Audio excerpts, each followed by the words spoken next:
They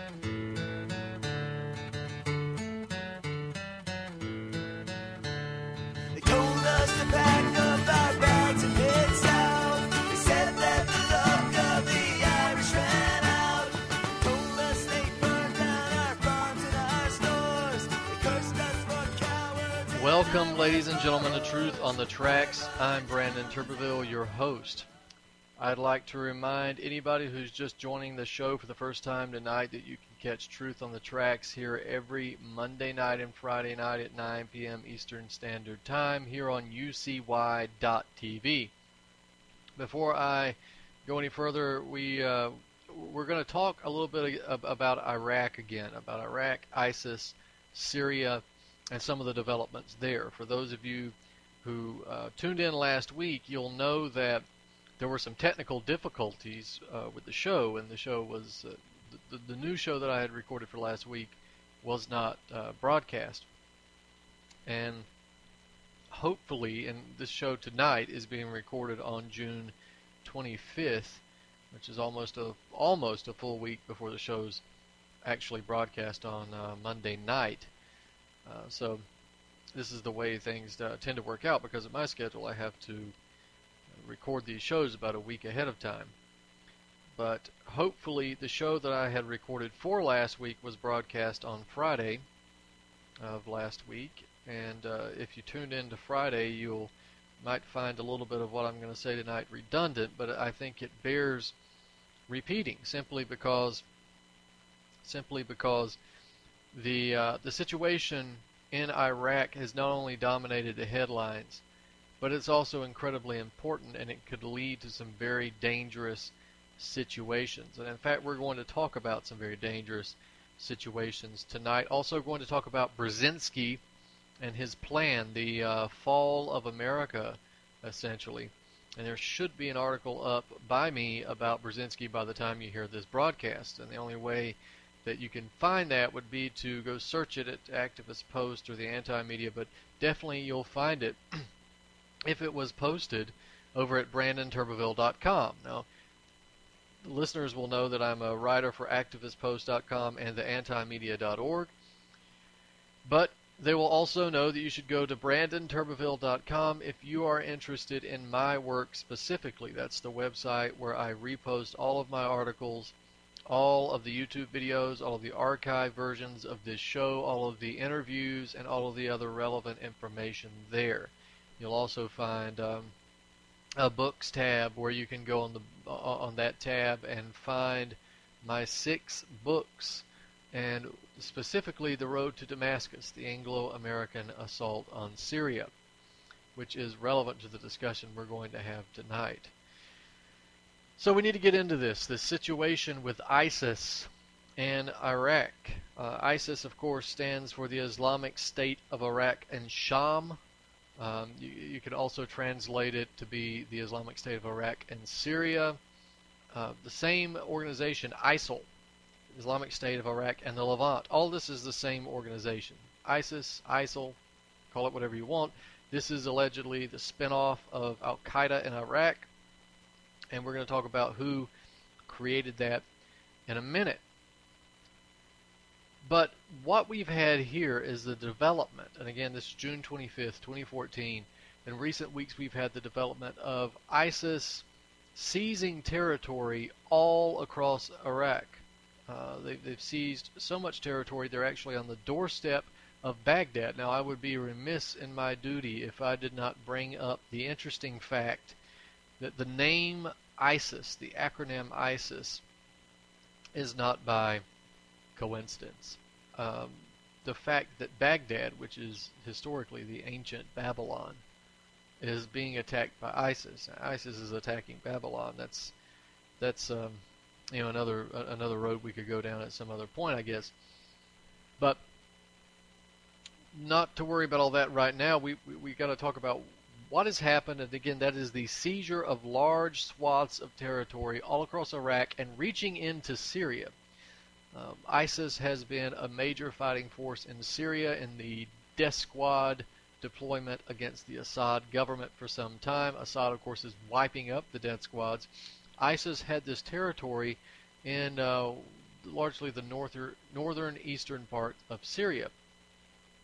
And that territory now, which was on the border of Iraq, goes from the northeastern part of Syria all the way across Iraq, all the way to Baghdad. And this is what ISIS wants. It's the caliphate. And this is the ISIS at the lower levels, of course, the stupid idiots and the religious fanatics that make it up, the psychopaths that make it up. Those at the top know a little bit more about what it's really there to do, and we'll talk about that shortly.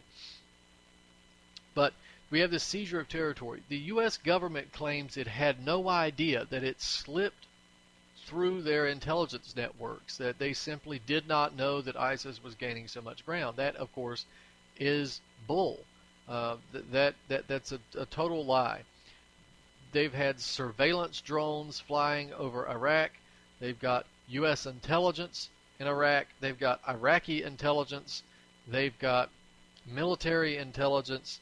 They've got a number of intelligence possibilities to pick up on this. And, of course, the Iraqi people, the Iranians, of course, have spoken out about it for some time. Assad could have told you that ISIS was making these power grabs. Of course, the United States did know that ISIS was making these military gains, and they knew that because they funded them, right? They funded them to do these very things. The question is why? Why would the United States and, of course, Britain, France, NATO, Saudi Arabia, and so forth, why would they fund ISIS to take over so much territory in a country that the United States could largely claim as a success, as an imperial success? Remember, for all the foolishness of the neocon Bush administration, from conjuring up lies to invade Iraq, and the resistance that subsequently resulted from that invasion, with David Petraeus and some of his cohorts in the intelligence and military apparatus, that resistance, the Iraqi resistance to the American occupation, was successfully broken.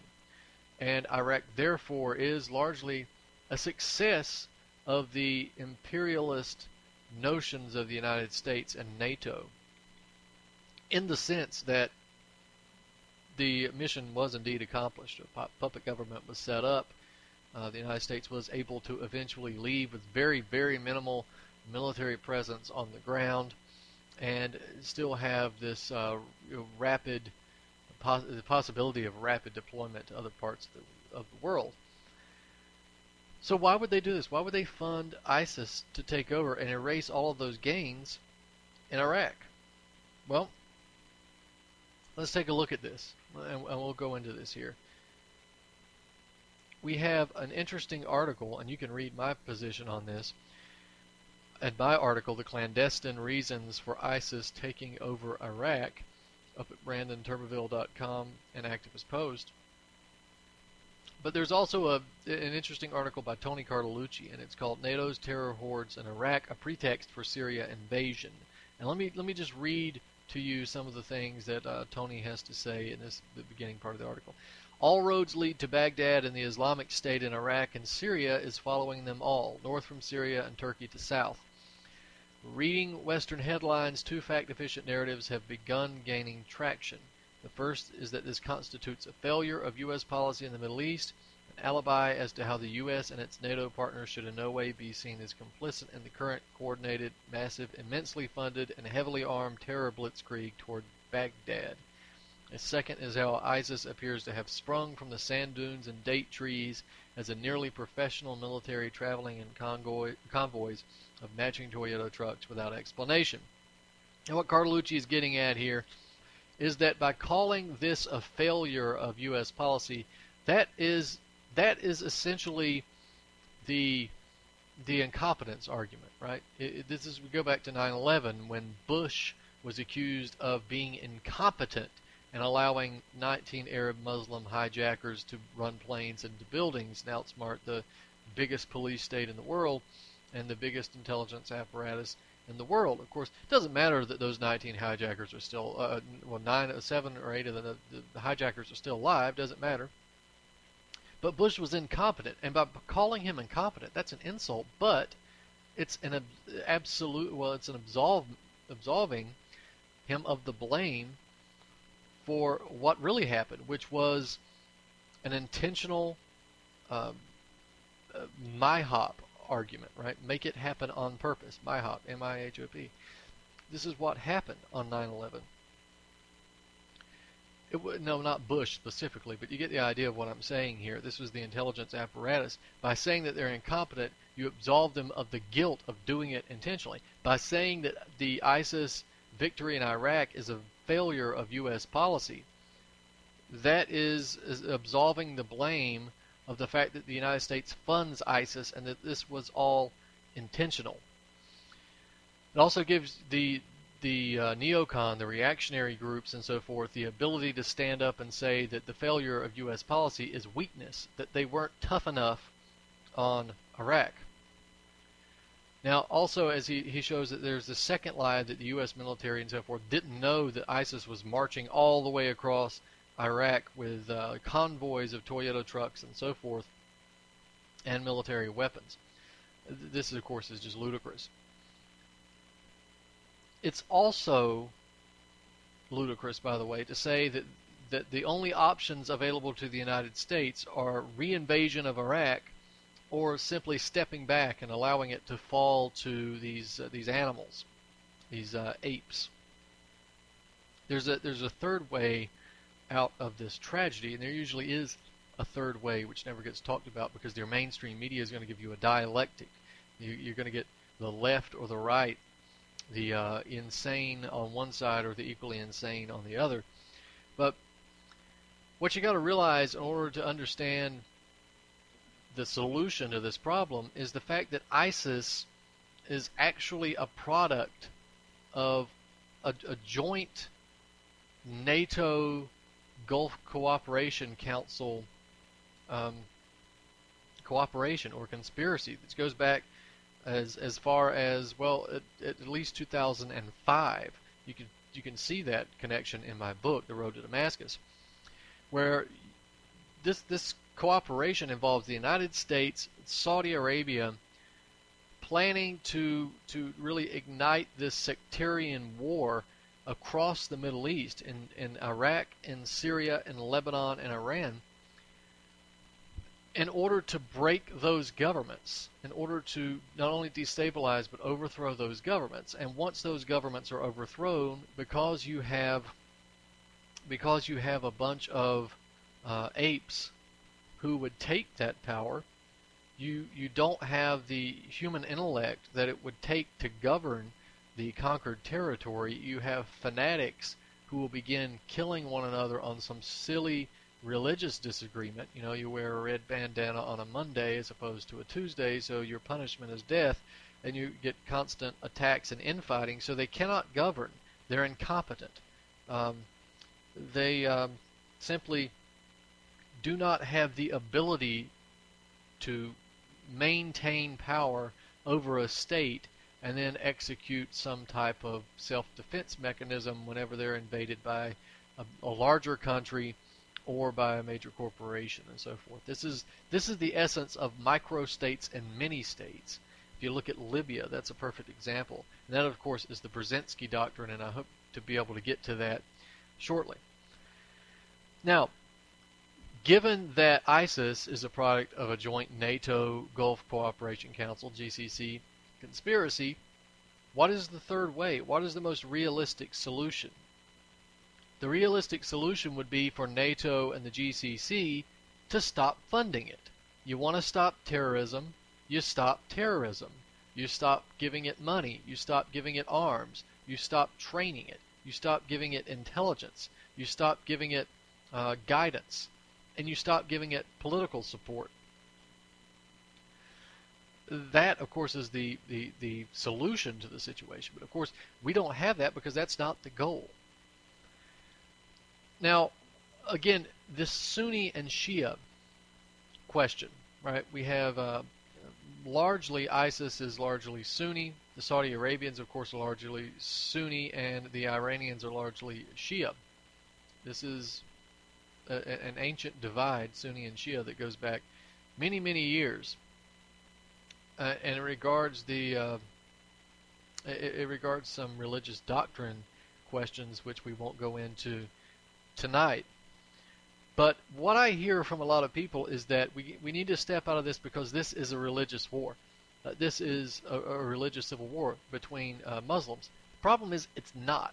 It's not a religious civil war. What it is a bunch of apes who were funded by the United States and Saudi Arabia to go attack, the average public. You'd be surprised if you studied up on this stuff how similar the Iraqi people and the Syrian people are to the American people, in terms of what they want out of life, which is simply the ability to be left alone, to work, to support their families, to support themselves, and live in some type of comfort. You'd be surprised that this is the case if you listen to the mainstream media, but that's the case. The fundamentalist, and you get fundamentalists on both sides, Sunni or Shia, these are the ones that have been funded to attack the average people and the governments of those countries. This is not an accurate representation of the population by any means, and this is not a religious civil war. It's certainly a religious divide in the same way that Catholics and Protestants have been divided, but this is the funding of fundamentalists in order to divide those two groups of Muslims, and using the fanatics to divide what is largely a unified populace. Now, Saddam Hussein didn't do himself any favors when he doled out more benefits to the Sunnis, which were a minority in Iraq, which did cause some type of tension within Iraq. Now, you want an example of what that would be like. It would be like Jim Crow, although it was not to that extreme. But the idea is that you have this leftover hostility. One group knows that the other group once was given a better shake in life, and that, of course, is passed down. But to categorize this, Syria, or Lebanon, for instance, as a religious civil war, that is a mistake. It's something that should be abandoned if you're using that type of terminology to describe the situation in the Middle East. This religious civil war stuff is such a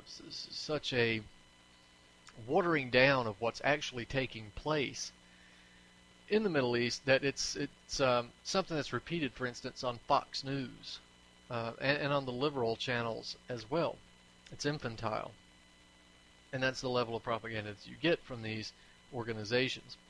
So let's look back at this. We have a report called The Redirection by Seymour Hersh, and this report explains. This was written in 2007, by the way. This explains that the United States is actually funding ISIS on the Syrian front.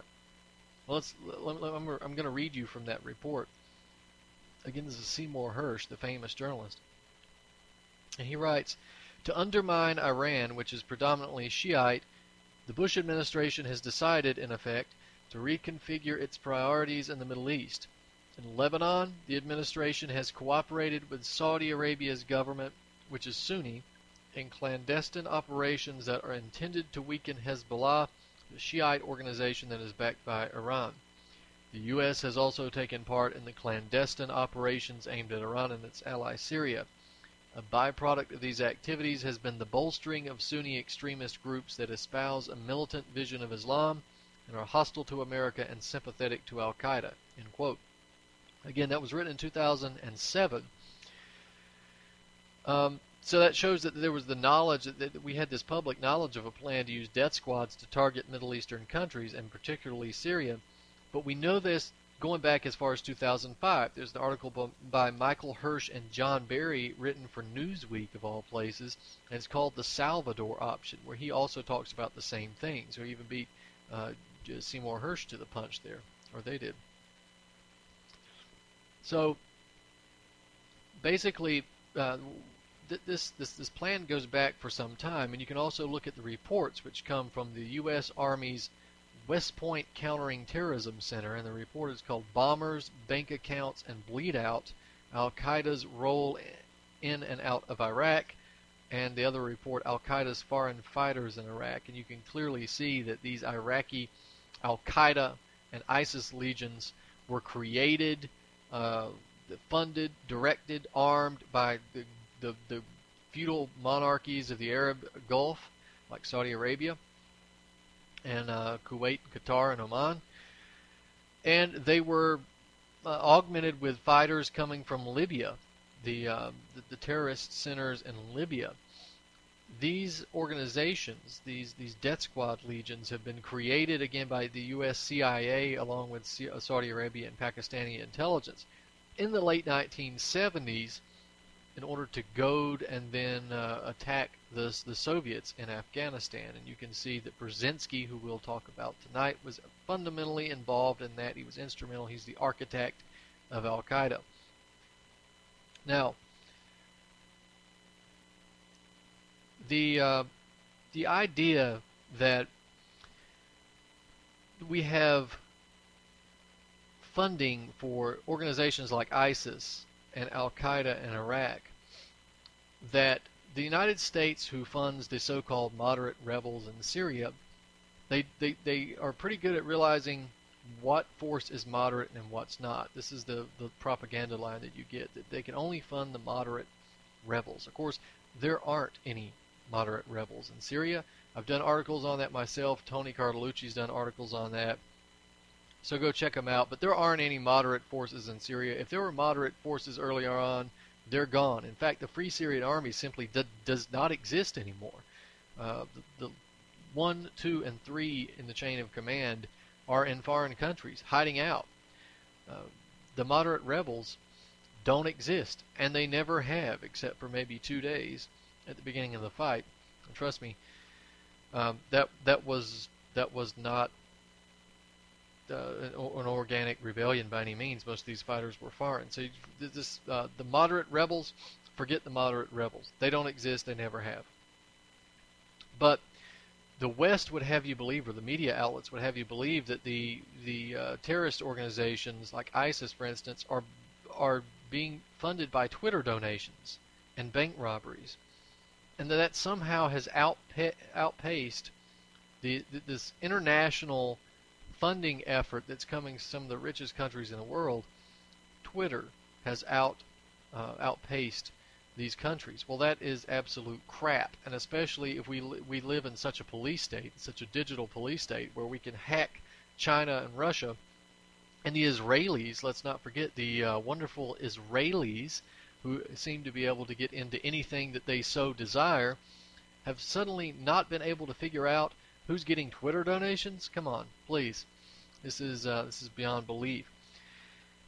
So we've done all this, and we still haven't answered the question why. Well, there's six. There are several reasons why the U.S. and NATO and GCC might be funding ISIS in Iraq right now to do exactly what it's doing. And one of the minor reasons, I would say, is the backdoor arming of these of ISIS with equipment like small arms, tanks, Humvees, MRAPs, and even helicopters. Right? We had reports of helicopters being taken. It's the ability to arm these groups with heavy military equipment without actually having to do that openly, without having to say we're giving these groups tanks and so forth. It's given them the option to take the leftover U.S. military equipment in Iraq and then take it back across the border to Syria and use it there, which they've done. Now, what is more likely is that the U.S. and GCC and NATO have allowed ISIS to take over this Iraqi territory so they can justify the eventual reinvasion of Iraq, but also the invasion of Syria. Any deployment of American troops, of American airstrikes, or any type of military force is not only going to necessitate a battle between ISIS and Iraq, but also ISIS in Syria, because the argument is going to be that you can't allow these terrorists to use a border as a haven. Go back to Vietnam and Cambodia, right? This is going to be the same argument. You can't put handcuffs on the troops. So if ISIS is going to be attacked in Iraq and it runs back across the border to Syria, or if it's using Syria as a base, then you're going to have to go into Syria and just take the initiative and knock them out. If this happens, this will create the buffer zone that NATO has already desired early on in the Syrian conflict. They wanted this buffer zone, and once that's created, once they bomb into Syria, they will create a buffer zone that is essentially a new staging ground for groups like ISIS to conduct attacks even deeper inside Syria. Now, there's a third reason that this is happening, and that is Iran. Iran and Syria have had pretty warm ties over the last several years, and even warmer ties due to the United States' rational behavior and empirical behavior. But it's also warmed up with Iraq, and this is two states that have had pretty tense relations in the last 30 years or so, but they warmed up to one another with the election of Maliki. So you've got the increase in close ties between Iraq, Iran, and Syria, and Iran, of course, is flying aid flights to Syria over Iraqi territory.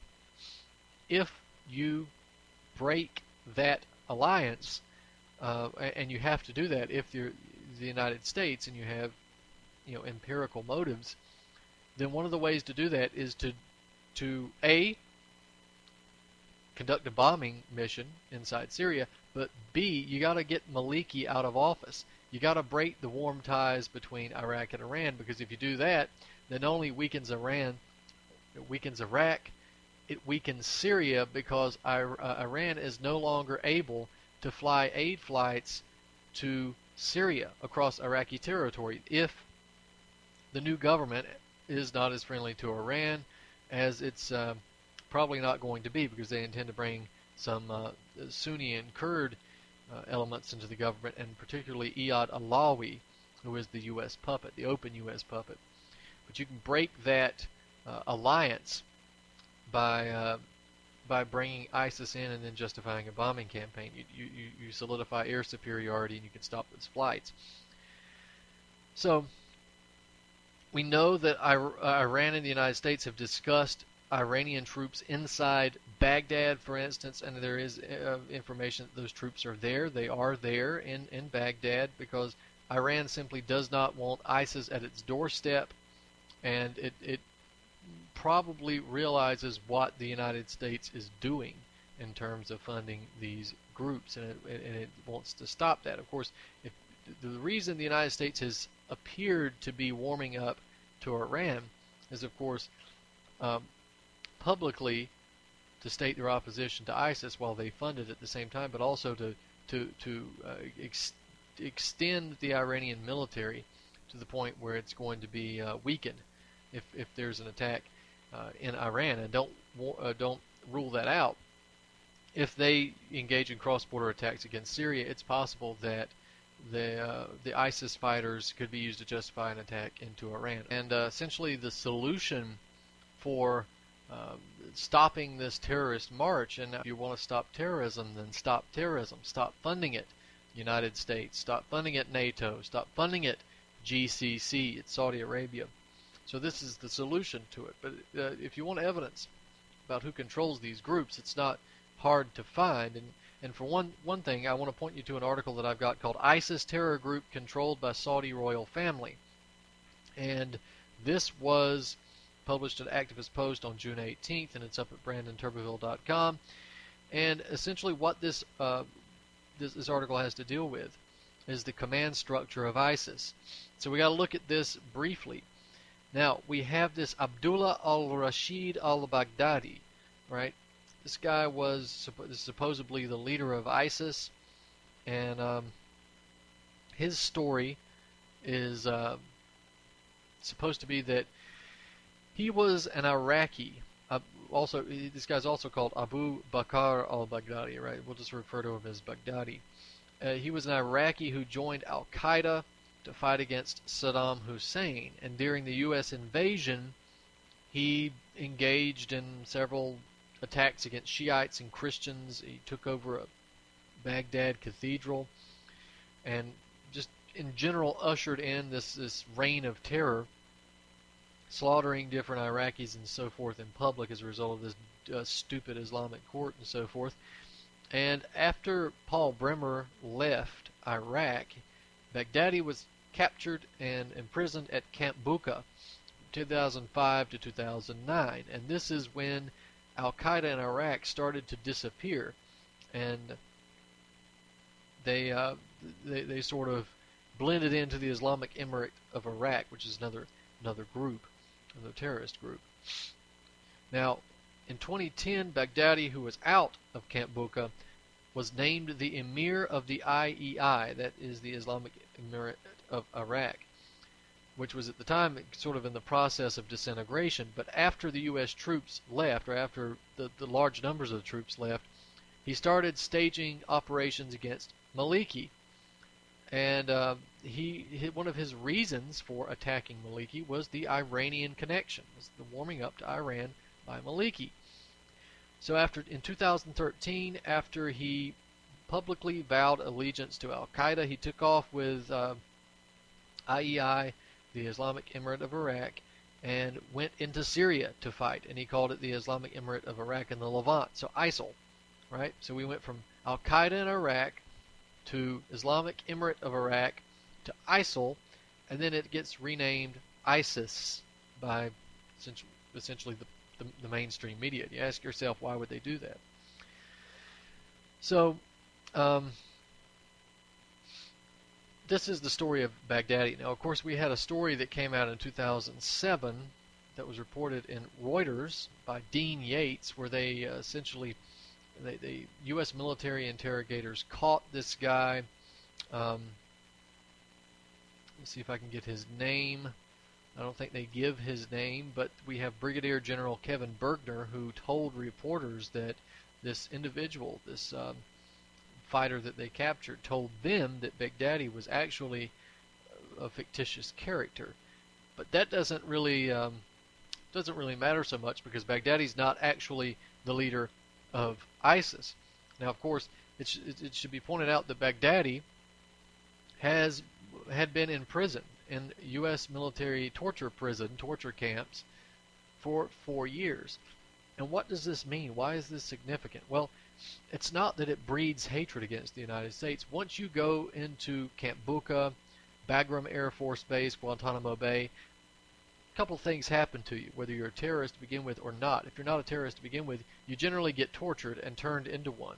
This is accomplished through general torture or through mind control programs, MK Ultra style mind control programs. But also, you get turned as a double agent. And these are the only ways out, right? You either work with the U.S. or you get essentially turned into a terrorist agent, a unit, to be used as a leader of these units and so forth in the Middle East and abroad. So this is where Baghdadi stands. But what we also have is reports, or are reports. I get my English mixed up sometimes. So we have these reports that the leader of Al-Qaeda in Iraq, or ISIS, is actually not Baghdadi at all. It's Saudi Prince Abdul Rahman Al-Faisal. Now, for those of you who might have listened to the show regularly, you would know that this is the Faisal family of Saudi Arabia. He's the brother of Prince Saud Al-Faisal and also the brother of Prince Turki Al-Faisal. And so this is a guy who's in control of ISIS. Now, we have here a report by Al Arabiya in January 2014. This is a Saudi-owned news agency, and they had an article and a video, but both of those have been taken down. But you can see sort of the content which has been preserved. A death squad operative in Syria was captured, and he and his group had been following the movement of the Free Syrian Army.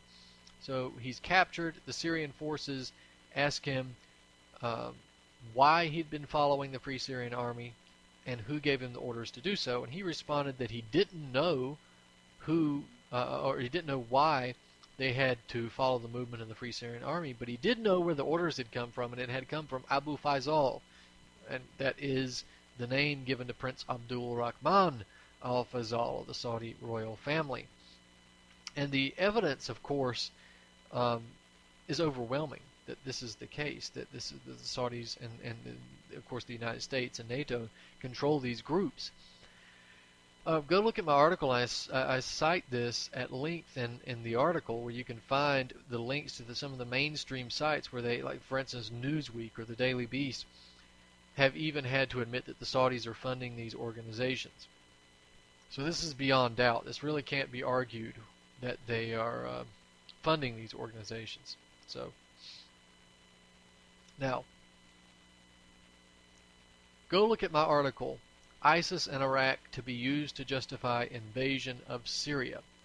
And that is essentially what we've been talking about, but to give you the idea of how this is being built up to justify the invasion of Syria, we've got to look at what some of the mainstream writers have been saying. For instance, we've got Patrick Cockburn.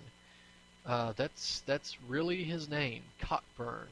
Right? This is in The Independent on June 19, 2014. His article, Iraq Crisis Exclusive, U.S. Rules Out Military Action Until Prime Minister Nouri al-Maliki Stands Down. And this is where Cockburn argues the necessity of a series of airstrikes against Iraq and Syria. This is what Cockburn says.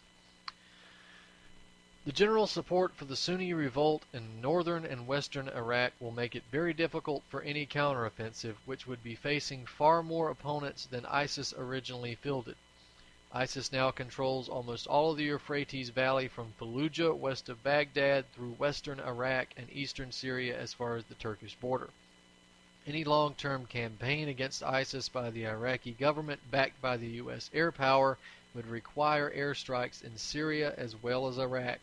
The two countries have effectively become a single battlefield. Now, what did I just say earlier in the broadcast, what this is going to lead to?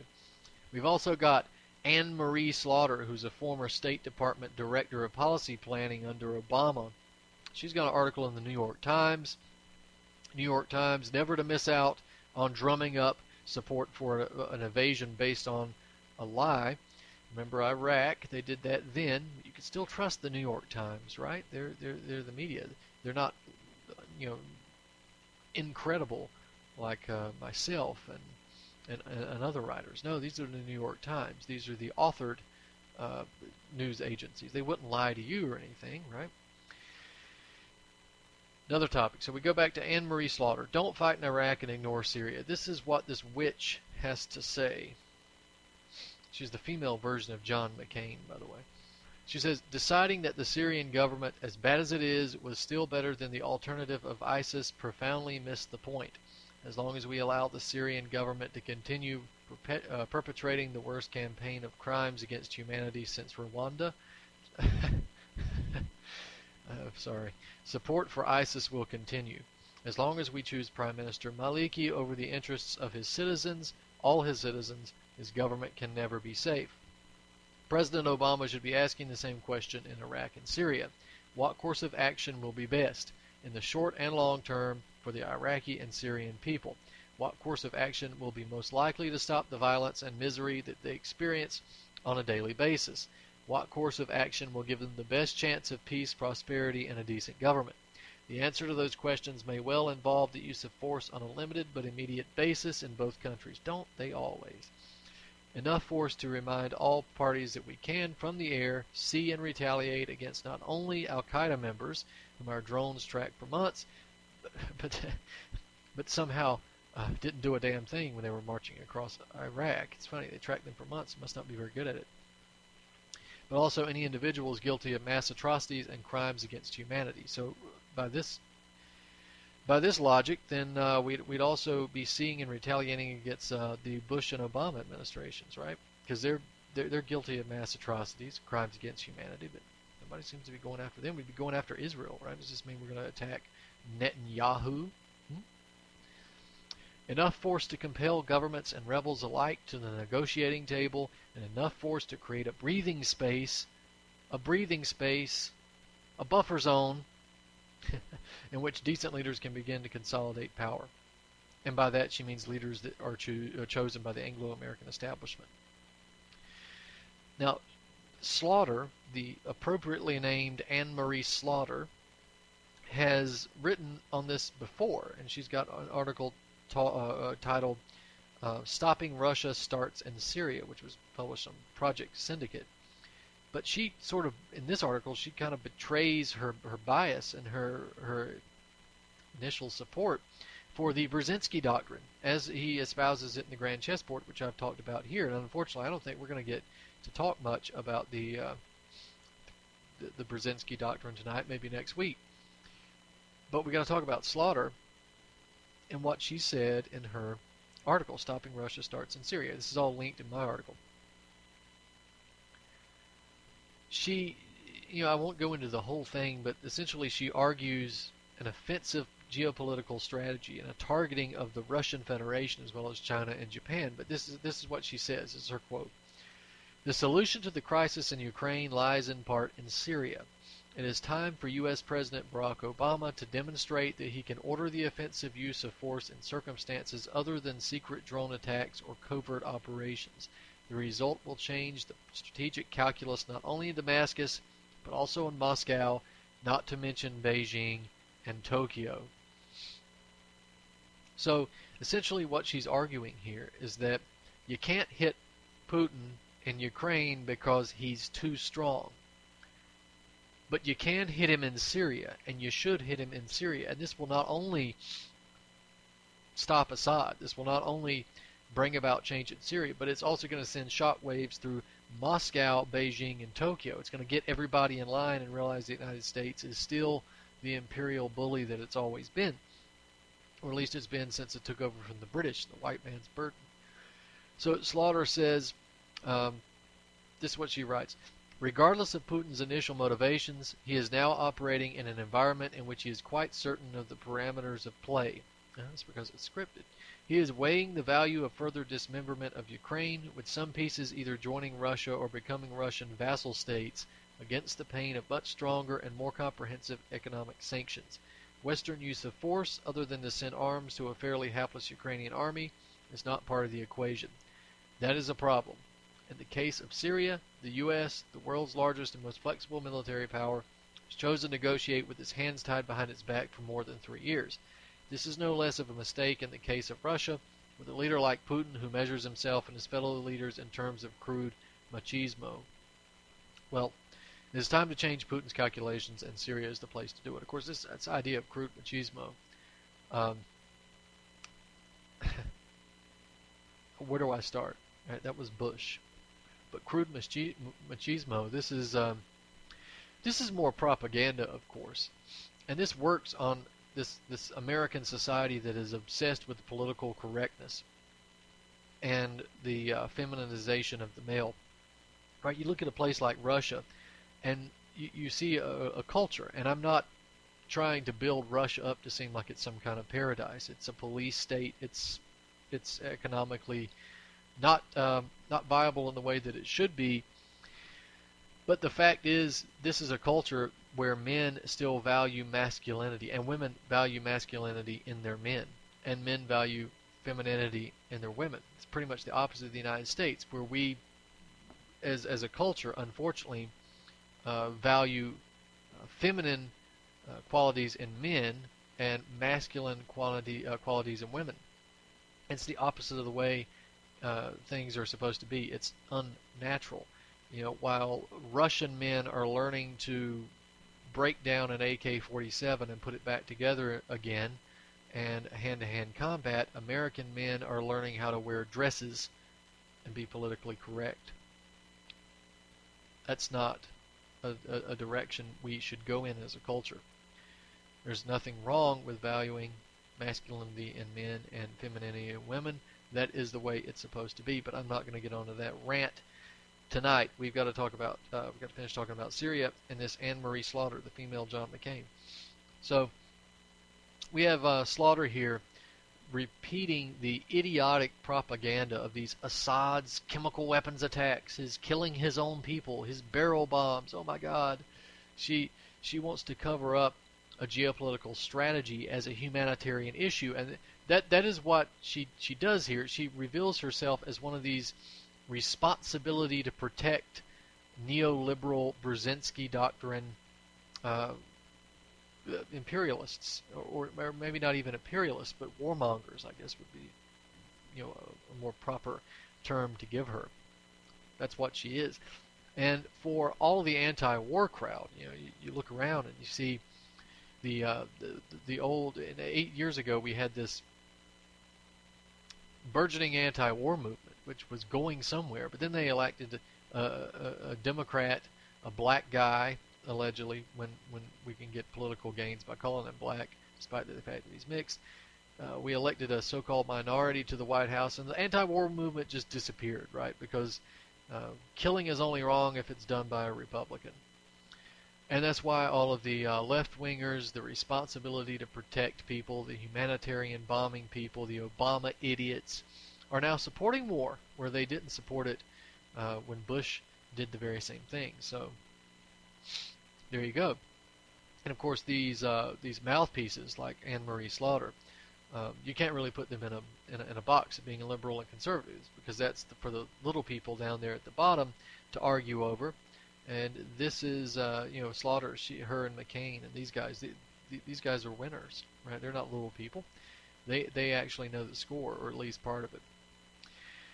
So this is what Slaughter writes. She says, it is impossible to, and she's lamenting this fact, by the way. She says, it is impossible to strike Syria legally so long as Russia sits on the United Nations Security Council, given its ability to veto any resolution authorizing the use of force. She says that the United States should act anyway, unilaterally or multilaterally, by striking Syria and at the very least destroying its fixed-wing aircraft. In other words, do just what Bush did. Do it yourself, or get a coalition of the willing and do it. To hell with the Security Council. I'm no fan of the United Nations, by the way. To hell with the United Nations in general. But it's funny, the United Nations Security Council should have power whenever they are trying to pass resolutions condemning Syria. But when the Russian Federation vetoes the NATO aggression against Syria, then suddenly it's time to act unilaterally or multilaterally. Wonder what would happen if some other country did that. Some other country who's not supposed to be respected, like the United States or Britain, something like that. She writes that the U.S., together with as many countries as will cooperate, could use force to eliminate Syria's fixed-wing aircraft as a first step toward enforcing Resolution 2139. Aerial bombardment would still likely continue via helicopter, but such a strike would announce immediately that the game has changed. After the strike, the U.S., France, and Britain should ask for Security Council's approval of the action taken, as they did after NATO's intervention in Kosovo in 1999. It's another illegal military conflict. Here's what Slaughter says. Equally important, shots fired by the U.S. in Syria will echo loudly in Russia. The great irony is that Putin is now seeking to do in Ukraine exactly what Assad has done so successfully, portray a legitimate political opposition as a gang of thugs and terrorists, while relying on provocation and lies to turn nonviolent protest into violent attacks, and then justify an armed response. So this strumpet thinks that apes running around beheading people and eating human hearts is a legitimate political opposition. She needs to have her head examined. All right? And of course, she doesn't believe that, of course. She's just trying to get you in Syria. You, not her, because you're going to be the one to fight it. And again, as I said, she betrays her bias. What you're seeing here, the shots fired by the U.S. in Syria will echo loudly in Russia. This is a stepping stone to Russia. This is a provocative action against Russia. This is the Brzezinski doctrine Go read The Grand Chessboard. You can get it online. It's not even that expensive. And he lays it out for you. So that's the situation as we have it right now in Iraq. Now, Iraq and Syria. But in the last few minutes, I suppose we should just go ahead and discuss this all the way through. It's important to look. I want to refer you to another one of my articles entitled ISIS in Iraq and the Path to Iran. And this dovetails with the article I did regarding ISIS in Iraq earlier on, where I talk about the real reasons for going after or for allowing ISIS to take over such large portions of territory. And I go through in some detail the political ramifications of Prime Minister Maliki's alliance with Iran, and what that has to do with the geopolitical aims of the United States, NATO, and GCC, and so forth. So go check that out if you want to see that talked about. Now, today is June 25th. This is when the the radio show is being recorded, and today we just had the announcement that there was an airstrike in Iraq, in the western part of Iraq, the kind of northwestern part of Iraq, in Anbar province. That's the province that borders Syria. And this is under ISIS control. Now, reports earlier on came from the Iraqi media. Right? Iraqi sources initially reported that there were attacks carried out by U.S. drones, but the Pentagon denied that that had taken place. And then subsequent reports have come out and said that it was actually Syria who was responsible for the airstrikes. Now, keep in mind, it's only just a few days after the Israelis trumped up these lies and launched an air attack against some Syrian military positions. They made up lies about how, well, this teenager may have actually been killed, who was transporting some material near the border, may have been killed. But essentially Israel has released a statement saying that whether it's Syrian military soldiers who fire into Israel or who harm an Israeli citizen, an Israeli Jew, I guess we should say, and be specific, because the Palestinians and the Jews in Israel, the real Jews, don't have the same rights. So we're just specific genetic makeup here. If they're injured, then it doesn't matter if it's a Syrian military soldier or a death squad member, they're going to hold Assad responsible for it. So they use this as justification to bomb some Syrian military bases and so forth, and some convoys and all that. But this only comes a few days after the Israeli bombing. The airstrikes, as it stands, are said to have killed about 50 people and injured over 130, but it's unclear how many ISIS fighters were killed, how many civilians were killed. We have State Department spokeswoman Marie Harf saying it wouldn't be surprising if Assad launched the attacks, because he's launched attacks against marketplaces and civilians in the past. Of course, that's crap. We don't have any evidence of intentional targeting of civilians. Of course, Assad has targeted marketplaces, generally the ones that were under the control of the death squads. And of course, a lot of innocent civilians have been caught up in the fighting and have been killed. But that responsibility goes on the back of NATO and the GCC, because there never would have been a conflict to begin with if they hadn't funded the death squads and sent them in. So at this time, it should be pointed out that at the time of the recording of this show, June 25th, it's about 8 o'clock, to my knowledge, there is no official statement coming from the Syrian military or the Syrian government to accept responsibility for the airstrike. But what's funny is that if they did do it, and I'm not saying they did, but if they did do it, it was only doing the same thing that the United States has been talking about doing for the last 2 weeks. Some people are more equal than others, aren't they?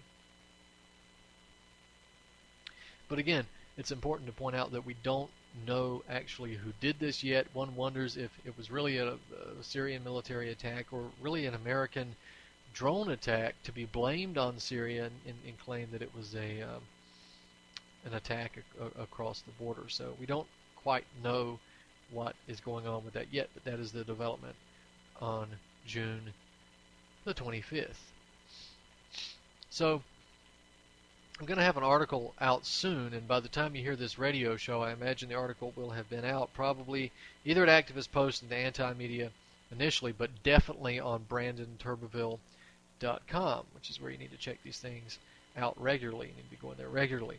But before I go, we don't have much time to really discuss this, but I feel the need to get this out. Again, June 25th, and it's about 8 o'clock when I'm recording the show.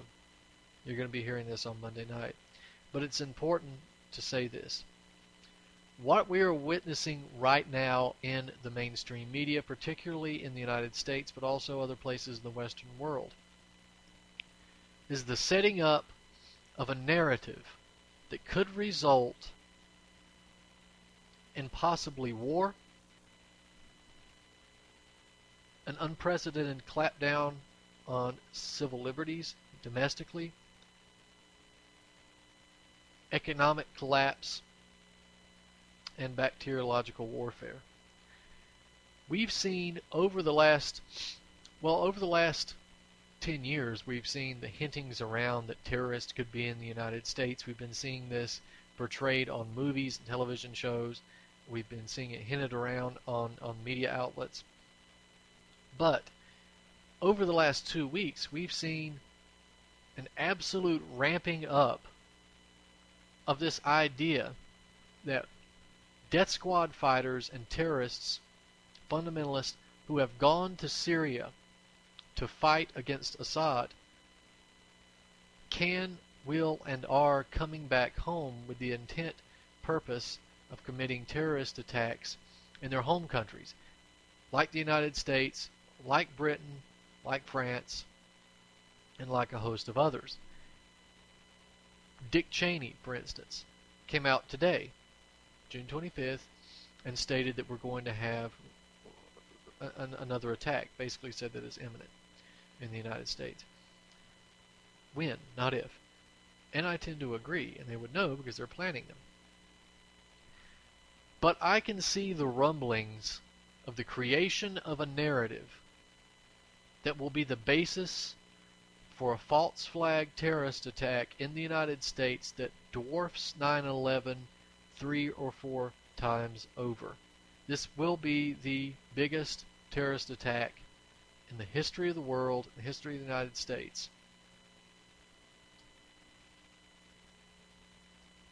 It will be blamed on Muslim fundamentalists and domestic terrorists, right-wing extremists.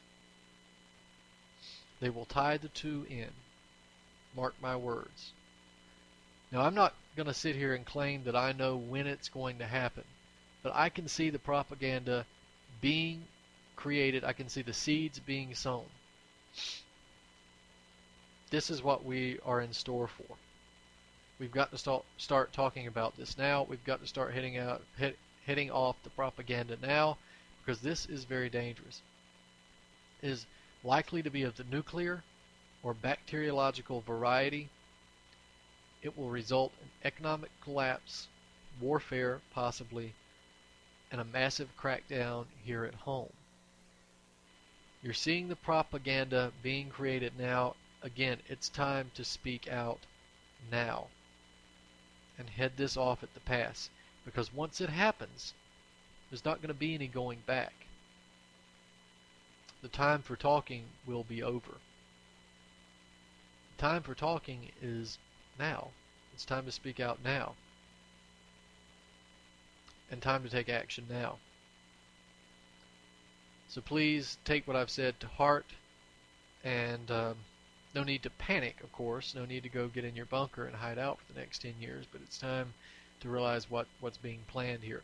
There are steps ahead of us, several steps ahead of us. It's time that we get a little street smart and realize what they're planning and get a step ahead of them. At least not be behind the game. So next week I hope to talk a little more about the historical part of this plan. Talk about the Brzezinski Doctrine a little bit, the fall of the United States. So hopefully we'll get into that next week. Going to have some big guests coming on, some very informative guests, people that I want the audience to hear. Just again, please continue to check out activistpost.com, theantimedia.org, and brandonturbeville.com.